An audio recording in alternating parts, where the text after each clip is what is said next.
Let's explore properties in C#, a powerful feature that simplifies data access and encapsulation in your classes. Properties in C# provide a way to read, write, or compute values of private fields through methods known as getters and setters, but they look like simple fields. Auto-implemented properties are used when you don't need any additional logic in the getter or setter. They simplify property declaration. Here, name and age are auto-implemented properties with no additional logic. The compiler automatically creates a private backing field for them. You can also include logic in the getter or setter of a property to control data access. In this example, the salary property has logic to prevent setting negative value. Read-only properties are used when you want to provide a value that can only be set during initialization or through a constructor. Here, width and height are read-only properties, and area is a computed property with no setter. That's a quick overview of properties in C#.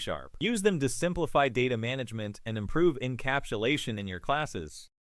Let's dive into static members in C#, which allow you to share data and methods across all instances of a class. Static members belong to the class itself rather than any particular instance. They are shared across all instances and are accessed directly from the class. Static fields are used to store data that is shared among all instances of a class. In this example, count is a static field that keeps track of how many counter instances have been created. Static methods are used to perform operations that don't rely on instance data. You can call add without creating an instance of methodals. Static properties provide a way to encapsulate static fields with additional logic. Here, connection string is a static property that manages a static field with getter and setter methods. That's a quick overview of static members in C#. Use them to share data and functionality across all instances of your classes.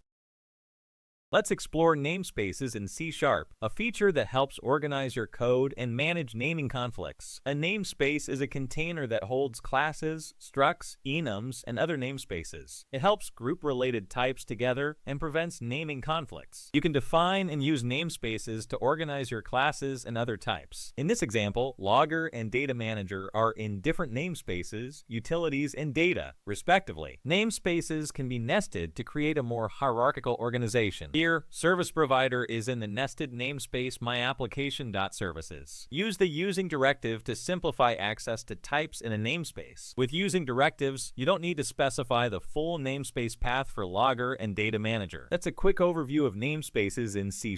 Use them to keep your code organized and avoid naming conflicts. Let's explore how to handle exceptions in C# to make your applications more robust and error-resistant. Exceptions are errors that occur during the execution of a program. They disrupt the normal flow of control and need to be managed properly. Here's how to use try, catch, and finally blocks for basic exception handling. The try block contains code that may throw an exception. The catch block handles specific or general exceptions, and finally runs code that should always execute, such as resource cleanup. You can create custom exceptions to provide more specific error information. Here, custom exception is a user-defined exception class that inherits from exception. Best practices for handling exceptions include logging errors, avoiding empty catch blocks, and using exceptions for exceptional conditions only. Always log exceptions for debugging and avoid swallowing exceptions without handling them properly. That's a quick overview of handling exceptions in C#. Use these techniques to improve your application's error management.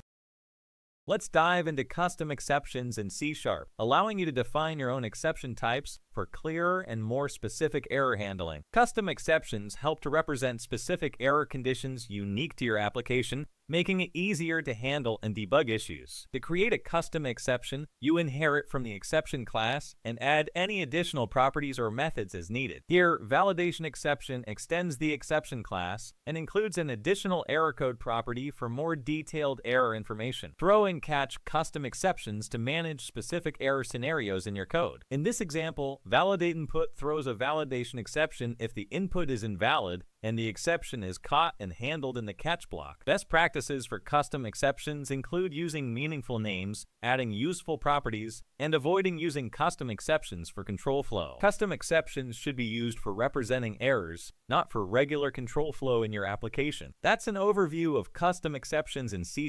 Use them to enhance your error handling and make your code more robust and maintainable. Let's explore how to handle null values and use nullable types in C# to manage cases where values may be absent. Null values represent the absence of a value and can cause runtime errors if not handled properly. Understanding how to manage null values is crucial for robust code. Nullable value types allow value types like int and double to represent an additional state, null. Use a question mark to make a value type nullable. Here, nullableint and nullable can hold null values in addition to their usual values. To work with nullable types, you can use the hash_value property to check if a value is present and the value property to access the value. Here, hash_value checks if nullableint contains a value and value accesses it. The null coalescing operator provides a default value if nullableint is null. Best practices include using nullable types for optional data, handling null values carefully to avoid exceptions, and using default values where appropriate. Always check for null before accessing nullable types to prevent runtime errors. That's a quick overview of using null and nullable types in C#. Implement these techniques to handle absent values gracefully in your applications. Discover how lambda expressions in C# can help you write more concise and flexible code. A lambda expression is a way to create anonymous functions or methods in line. They're often used for short-lived operations. Here's the basic syntax of a lambda expression. For example, a lambda that adds two numbers looks like this. Lambdas are commonly used with LINQ queries to filter or transform data. Here's an example using list_where method. In this example, n equal greater than n%2 equals 0 is a lambda expression used to filter even numbers from a list. Lambda expressions can also be used to simplify event handlers or inline actions. Here, printMessage is a lambda that prints a message, and add is a lambda that adds two numbers. Lambdas are powerful tools for writing concise and flexible code. Use them to simplify your code and improve readability.